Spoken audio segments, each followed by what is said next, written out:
अस्सलाम वालेकुम, कैसे हैं सब। मैं हूं निदा फैसल और मैं बिल्कुल खैरियत से हूं और उम्मीद करती हूं मेरी यूट्यूब फैमिली भी बिल्कुल खुशबाश होगी। अल्लाह पाक आप सबके लिए खैर वाला मामला फ़रमाए, आमीन सुमा आमीन। जी तो मेरी यूट्यूब फैमिली, जैसा कि आप देख रही हैं कि मैं कहीं जा रही हूँ। जी हाँ, आज मैं फैसलाबाद को हमेशा के लिए गुड बाय कह के जा रही हूँ। और आज जो है वो यूसुफ़ के दादा अब्बू भी आए हैं हमारा सामान वगैरह सारा शिफ्ट करने के लिए। और वो सामान वगैरह सारा ले गए, हमारा जो भी हमारे घर का सामान था सारा ले गए हैं। और हमने अपना घर भी सारा ख़ाली कर दिया है। अब हम वो निकल चुके हैं और उनके बाद तकरीबन विदिन 1 आवर मैं भी निकल आई थी वापस घर जाने के लिए।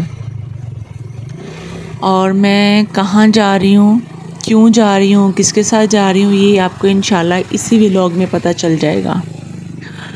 पहले आप मुझे ये बताएंगे कि मेरी ये जो वीडियोस हैं आप किस शहर में बैठ के, किस सिटी से, किस कंट्री में बैठ के आप देख रहे हैं।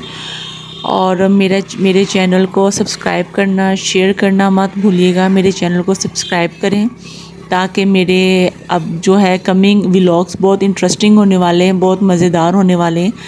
जैसे ही मेरे व्लॉग्स आएँ और आपको अपडेट मिले और आप फ़ौरन उसे देख लें। जी ये नेक्स्ट डे ब्रेकफास्ट प्लान किया था मरीम आमना ने मेरे लिए, और हम सारी फैमिली, ब्रदर्स, बच्चे सारे माशाल्लाह गए नाश्ता करने के लिए। उन दोनों ने वही जगह चूज़ की जहाँ पे हम बचपन में अपने अब्बू जी के साथ आते थे अल्हम्दुलिल्लाह। हाँ जी, तो अब अंकल आ गए थे तो हमें फिर जाना पड़ा। अब हम जा रहे हैं पूरी फैमिली, सारी फैमिली तो नहीं है, कुछ लोग घर पे भी हैं, मैक्सिमम सब लोग हम जा रहे हैं मुझे सी ऑफ करने के लिए। तो ये बड़ा मुश्किल टाइम था जब मैं अपने घर से निकली, अपने घर को, अपनी गली को बार बार देख रही थी। ऐसे लग रहा था जैसे इन चीज़ों से खूबसूरत कोई चीज़ ही नहीं है। तो मैं जा रही थी रोड को, ऐसे लोगों को देख रही थी। बड़ा मुश्किल टाइम होता है ये, लेकिन खुश भी थी कि मैं फ़ैसल के पास अल्हम्दुलिल्लाह अल्हम्दुलिल्लाह अल्हम्दुलिल्लाह मैं और मेरा बेटा हम दोनों फ़ैसल के पास जा रहे हैं ओमान। लेकिन सैड भी थी कि घर वालों से दूर जा रही हूँ, अम्मी से, छोटी बहनों से, सबसे दूर जा रही हूँ। किसी भी बेटी के लिए बहुत मुश्किल टाइम होता है, किसी के लिए भी बहुत टफ़ टाइम होता है अपनी फैमिली से दूर जाना। ऑल्दो कि मैं काफ़ी शुरू से ही दूर ही हॉस्टल्स में जब स्टडी करती थी, जब जॉब करती थी, लेकिन ये होता था कि हर वीकेंड पे मैं घर चली जाती थी। तो अभी भी यूसुफ़ जो है वो अपनी नानों के पास थे, तो उनसे मिलने के लिए हर वीकेंड पे मैं घर आ जाती थी। किसी वीकेंड में नहीं भी आती थी, अगर मुझे कोई काम था तो महीने में 1-2 दफ़ा नहीं भी आ सकती थी क्योंकि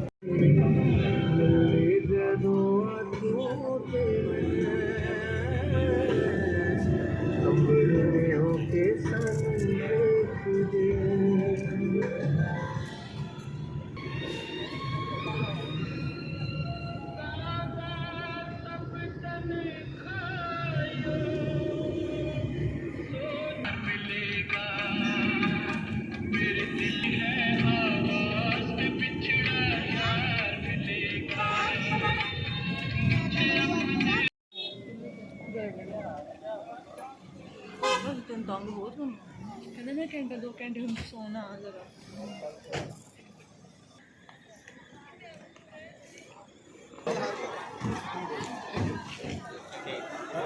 चेक करेगा तुम्हें।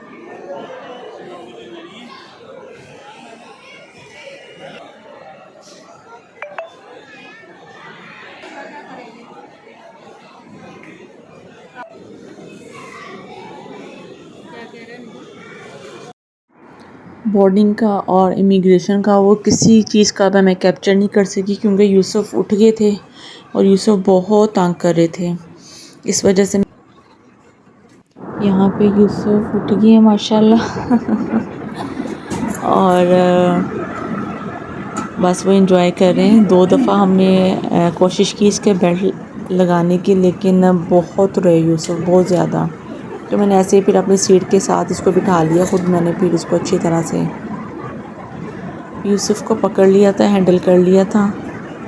और बस कुछ ही टाइम तक जो है ना वो जहाज़ भी टेक ऑफ करने वाला था। तो मुझे था ये कि डर ही ना, क्योंकि लैंडिंग में तो इसको पता ही नहीं चला यूसुफ़ को। यूसुफ़ सो रहे थे, तो अभी ये बस फ़न कर रहे हैं, अभी इनको कुछ अल्हम्दुलिल्लाह अल्हम्दुलिल्लाह अल्हम्दुलिल्लाह हम खैरियत से पहुंच गए। और यूसुफ़ बहुत हैरान होकर देख रहे हैं अपने बाबा को। फ़ैसल हमें आगे से लेने के लिए आ गए। शुक्र अल्हम्दुलिल्लाह हम लोग पहुंच गए। फ़ैसल मुझे कह रहे थे बस रोना नहीं, बस रोना नहीं। मेरी आंखों से आंसू नहीं रुक रहे थे, कह रहे रोना नहीं बस खुश हो जाओ बस। अब दोनों आ गए। बहुत थकावट हो गई, मुझे तो होनी थी थकावट, क्योंकि मुल्तान एयरपोर्ट में सीटिंग अरेंजमेंट बिल्कुल भी अच्छा नहीं है। वहाँ पे मतलब कि इतना कंफर्टेबल सोफ़े या चेयर्स नहीं थी कि मैं खुद वहाँ पे बैठूँ और यहाँ यूसुफ़ को किसी सोफ़े पे लिटा दूँ, क्योंकि यूसुफ़ बार बार सो रहे थे। ज़ाहिर है यूसुफ़ ने अपनी नींद पूरी करनी है। वो फिर उनको कंटिन्यूसली मैंने अपनी गोद में ही रखा है और वो कभी बहुत रोना शुरू हो जाते थे, मगर शुक्र अल्हम्दुलिल्लाह फ़ैसल के पास आ गया। उम्मीद है अपने बाबा पास आ गए यूसुफ़, तो अल्हम्दुलिल्लाह शुक्र अल्हम्दुलिल्लाह अब थकावट भी यूसुफ़ की ख़त्म हो जाएगी। ये जी हम जा रहे हैं टूवर्ड्स होम। यहाँ पे हम रुके थे। यूसुफ़ का जो है ना वो दूध गर्म करवाना था, दूध गर्म करना, तो वो फ़ैसल यूसुफ़ का फ़ीडर धो रहे हैं। और फिर हमने यहाँ से चाय वगैरह पी, नाश्ता किया और उसके बाद फिर हम घर की तरफ जाना शुरू हो गए। अच्छा, मुझे भी बहुत नींद आ रही थी। फ़ैसल मुझे कह रहे थे निदा उठ जाओ, सोना नहीं है, रास्ते में उठ जाएं। तो लेकिन मेरी आंखें बंद हो रही थी, शदीद आंखें बंद हो रही थी।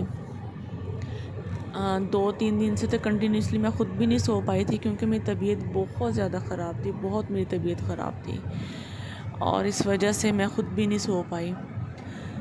तो अब हम जा रहे हैं घर। तो मगर फिर भी रास्ते में कुछ मुझे ख़ुद भी आइडिया नहीं हुआ कि कब मेरी आँख लग गई और कब हम फिर घर पहुंच गए। और फिर फ़ैसल ने हमें उठाया कि आप उठ जाएं, हम घर पहुंच गए हैं। तो घर आते फिर सबसे पहले मैंने यूसुफ़ का डायपर चेंज किया, यूसुफ़ को कुछ खिलाया मैंने, दूध, वो तो होश ही नहीं कर रहे थे ना। मैंने कुछ फिर गर्म पानी से उनको शावर दिया है और फिर फ़ीडर बना के दिया यूसुफ़ को। उसके बाद यूसुफ़ साहब माशाल्लाह सो गए। इतना खूबसूरत कंट्री है, इतना नीट एंड क्लीन कंट्री है ये। जी शुक्र अल्हम्दुलिल्लाह हम लोग पहुँच गए खैरियत से। आप सब भी अपना बहुत ख्याल रखिएगा, दुआओं में याद रखिएगा, अपनी ज़िंदगी को, अपनी लाइफ को पॉजिटिव रखें, लोगों के लिए पॉजिटिव सोचें। इंशाअल्लाह अल्लाह ताला आप सबके लिए आसानियाँ फ़रमाए। और हम फिर मिलते हैं अपने नेक्स्ट व्लॉग में। अल्लाह हाफिज़। और हाँ, डोंट फॉरगेट टू सब्सक्राइब।